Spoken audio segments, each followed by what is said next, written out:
Where's north from here?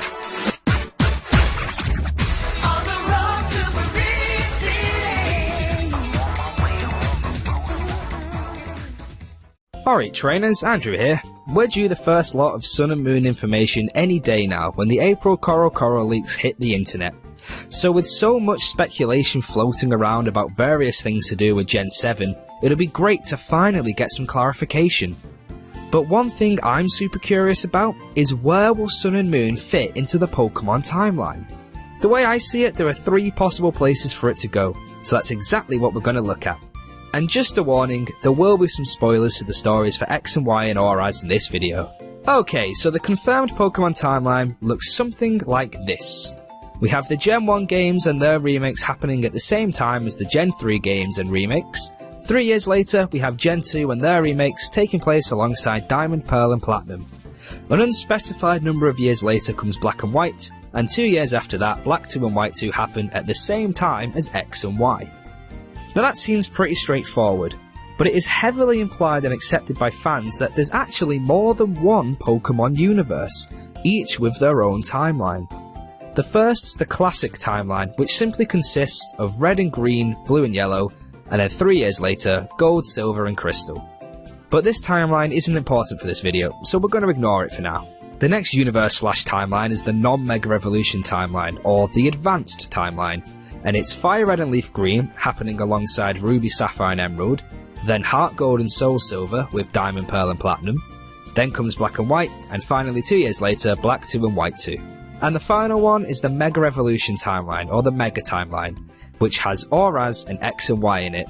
The idea of multiple universes is heavily implied in Omega Ruby and Alpha Sapphire, especially in the Delta episode, where Zinnia says that from generation to generation, the Draconids pass along the lore about the distortions in the world born by the Mega Evolution mechanism, and about the existence of another world, which we have long observed to be just like this one, and yet not the same. A Hoenn region that's almost exactly like the one we live in, filled with Pokemon and people like us. A world where maybe the evolution of Pokemon took a slightly different path, where Mega Evolution is unknown. A world where that war 3,000 years ago never happened. A world where the ultimate weapon was never even built. This alone supports a theory, but there's more to go off. During the Delta episode, Professor Cosmo explains the plan to send the meteor that's heading for Hoenn through a dimensional portal and into another universe, using a device called the Link Cable. The very same thing we had to use in the old days to trade and battle between different versions, aka different universes. Plus, once you reach the battle resort, you bump into the leaders of the ally team in your game, so Maxie on Alpha Sapphire and Archie on Omega Ruby, who toys with the idea that in another universe, they would be the one awakening a super ancient Pokemon to try and change the world.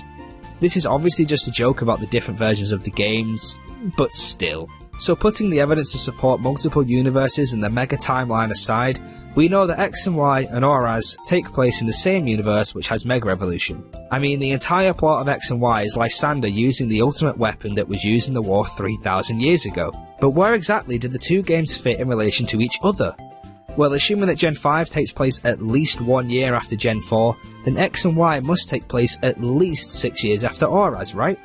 Auras happens at the same time as Ruby, Sapphire and Emerald, with Gen 4 taking place 3 years after that, then another year to Black and White, and 2 years later is Black 2 and White 2, which take place at the same time as X and Y, so it makes sense. So why are the Mega Evolutions in Auras that aren't in X and Y? Well, simple, those Mega Stones can only be found in Hoenn.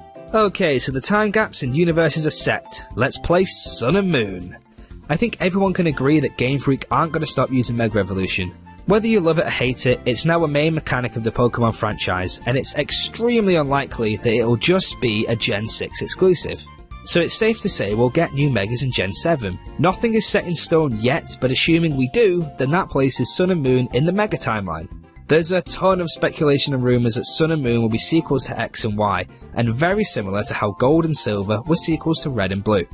There's so much left untouched in Kalos and unexplained that a popular theory is that we'll be able to travel to Kalos after the main story of Sun and Moon, just like we could go to Kanto in Gen 2. So the first placement is easy, 2 or 3 years after X and Y. Simple. However, I like to toy with the idea that these games are prequels to X and Y. If we look at the gap between auras in X and Y and the confirmed timeline of the games, what are the only versions that don't have something happening at the same time as them? Black and White, which take place 2 years before Black 2 and White 2, which happen at the same time as X and Y. So we could have Sun and Moon taking place alongside Black and White time-wise, putting it 2 years before X and Y. We could still travel to Kalos, and maybe it will get explained why certain areas in X and Y are shut off or unused. However, how do we explain the Megas from auras being in Sun and Moon, but not in X and Y 2 years later? I got nothing on that, so this placement seems the most unlikely to me. And the final of my 3 placements is at the same time as X and Y, in a brand new universe, creating another timeline. Another big theory floating around is the mechanic of people fusing with Pokémon.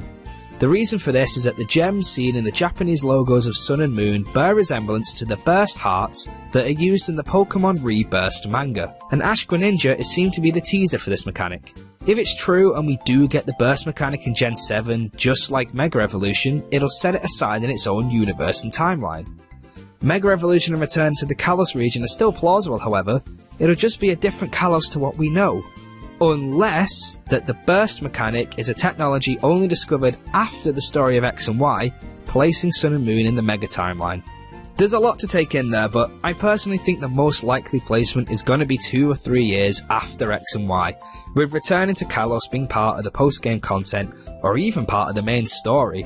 There's just too much stuff left untouched in Kalos, not to mention all the forms of Zygarde, which we haven't seen used at all in the games yet. So I think returning there one day is definitely going to happen. Plus this way Game Freak will be able to extend the Pokemon timeline further into the future for later generations. Where do you think Sun and Moon will fit into the timeline? All we can do now is speculate and wait, but hopefully we'll get the answer one day. In the meantime, thanks for watching and I hope you enjoyed the video. Have a good one and I'll see you next time.